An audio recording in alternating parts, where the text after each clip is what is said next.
Yo, yo, yo, it's your girl Gabby, all things TV and film, and welcome back to another week of discussing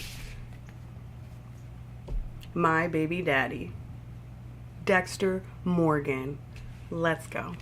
You know, it's a Saturday while I'm recording this, and it's about 4 p.m. You know, I gotta have my coffee with me, and I gotta have my special spooky cup when I discuss my baby Dexter. So this week, the episode that we're going to be discussing is episode 9, and it is titled Touched by an Angel. But it has like that expressive apostrophe over it. So it's clearly about Angel Batista, Angel. And you guys, fasten your caps because this one was a doozy.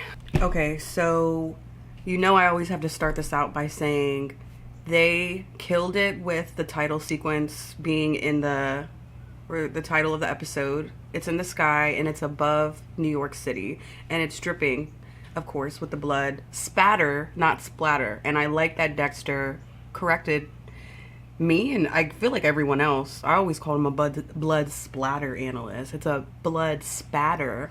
Anyways, it started with that, and I like how they had it over the skyline of like New York City. Just get into it. So the episode is starting from where it ended last week with Prater walking into the restaurant where Dexter and Harrison are having their father and son bonding moment, right? Here comes Prater's cute little ass coming in, and shook isn't even the fucking word.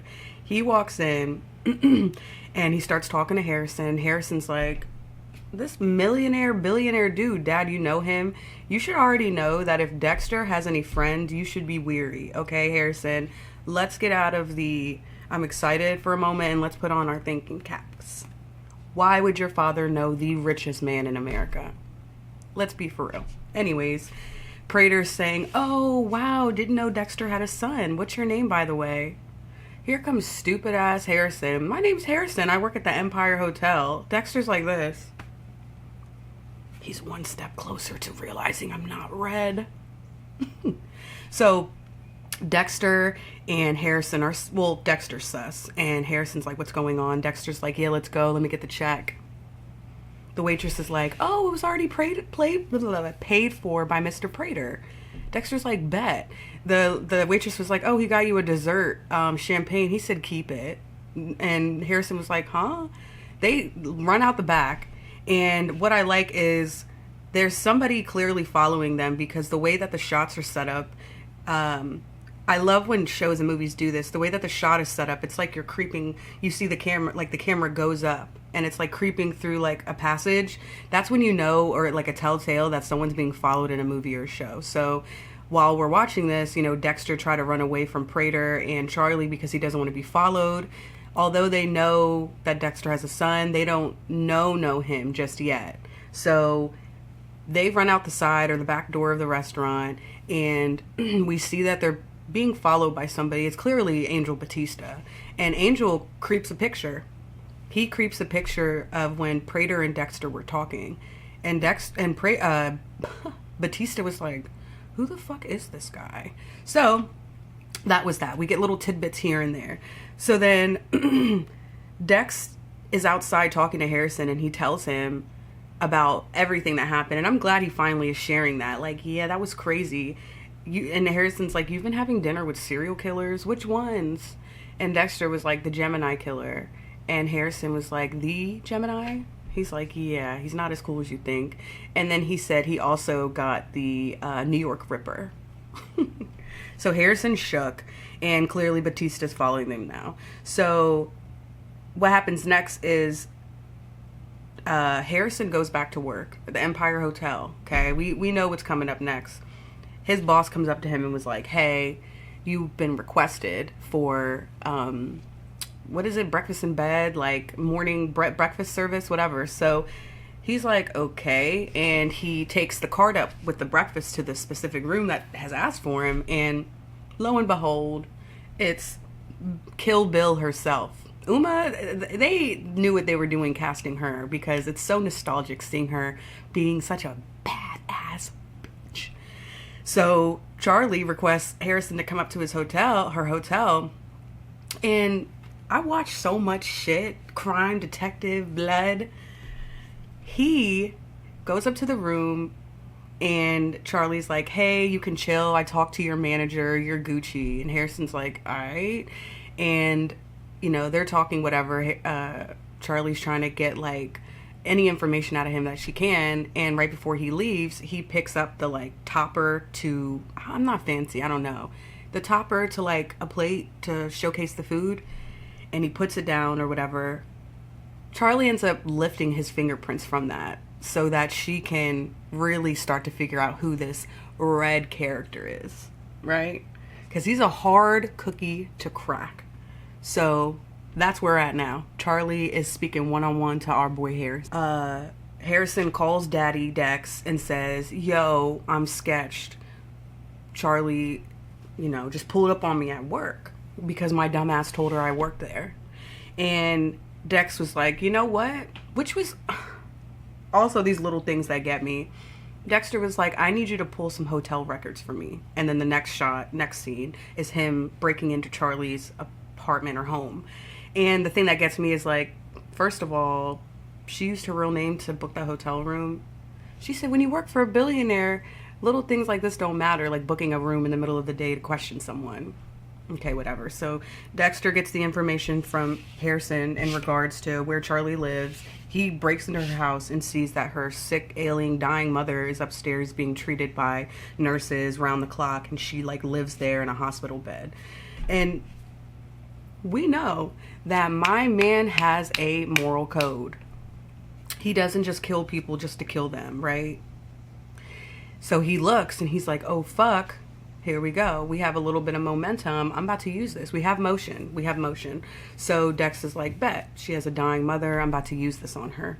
So what does Dexter do next? Next scene. Charlie's going to her car.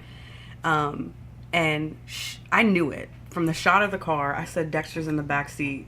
Just like the first episode of Dexter when he strangled that man. Excuse me. So Dexter, she gets in the car. Charlie gets in the car. Dexter, he puts the wire around her neck, which I wrote is called a Gilgo saw.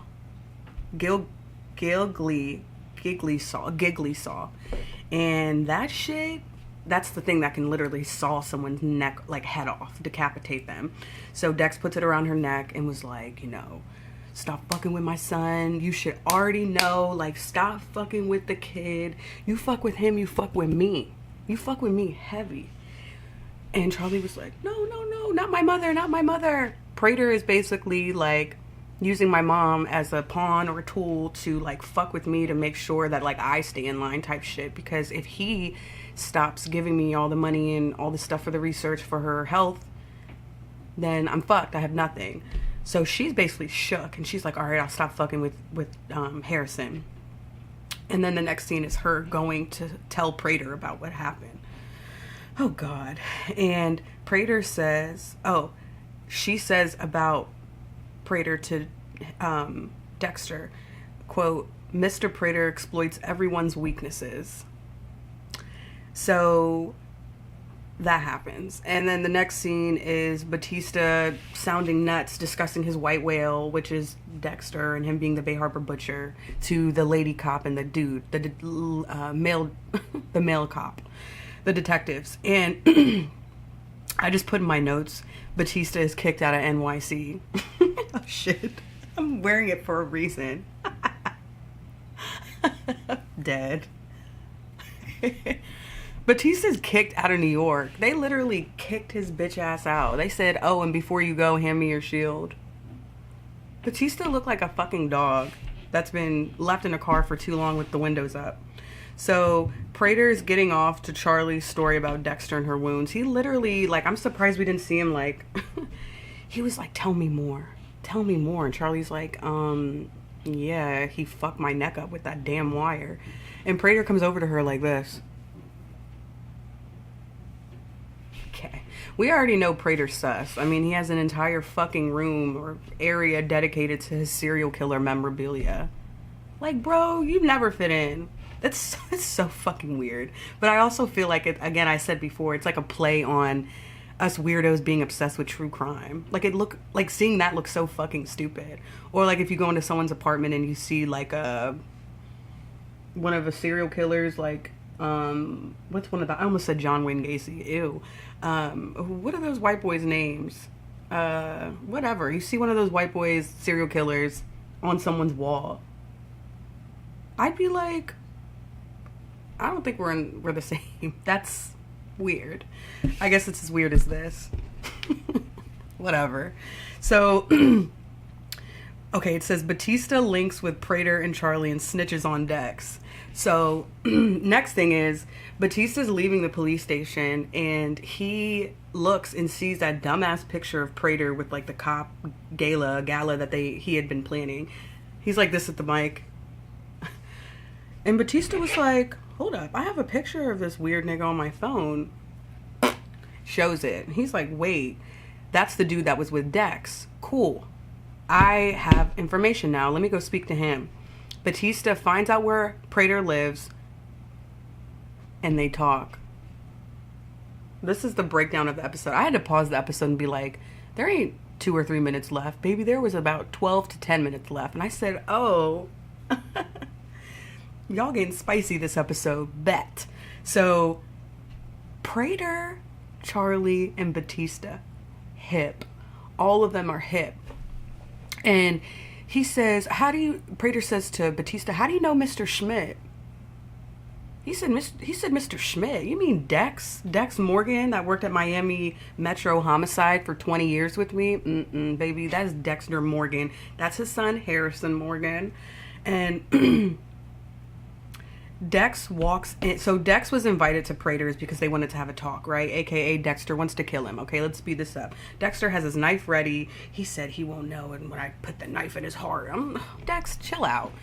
So Dexter, he's doing his thing where he puts Red's thumbprint on his so he can get into Prater's house. Because remember, he's not Red. He hasn't been Red this whole season. And he puts the thumbprint on. He goes, he walks in, access, la la la la. He walks in, Prater walks up. Hey, he said, welcome, Dexter Morgan.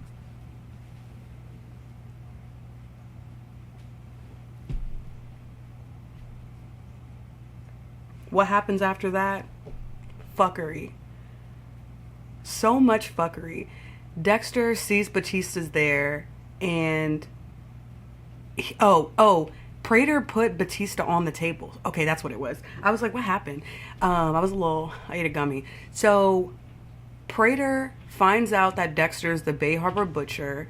He figured out also a part of it was whatever. So he walks Dexter into his spot. And in the murder serial killer room, he has Batista laid out with duct tape here, duct tape there, like basically a play on like how Dexter has his kill room.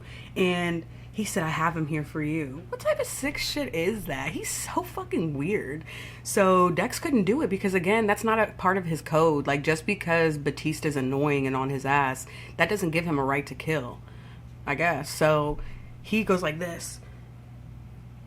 And then he cuts the duct tape. Head ass. He cuts it and Batista frees himself. He's like, maybe we could work together again. Wrong. Batista starts fighting him.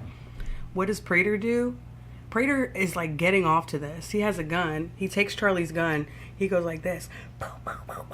He shoots Batista like a good 5 times. Batista looks at Dexter and says, fuck you, Dexter Morgan.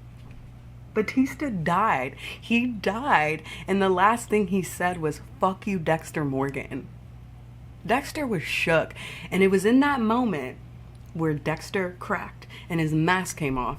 And the end of the episode, it said Dexter Morgan, fuck you, right, Batista's last word. And at the end of the episode, you just see Dexter screaming, ah! And his mask fell. And next week, episode 10, is going to be the season finale for this first season of Dexter Resurrection. It's your girl Gabby, all things TV and film, and I'll see you guys next week for the finale.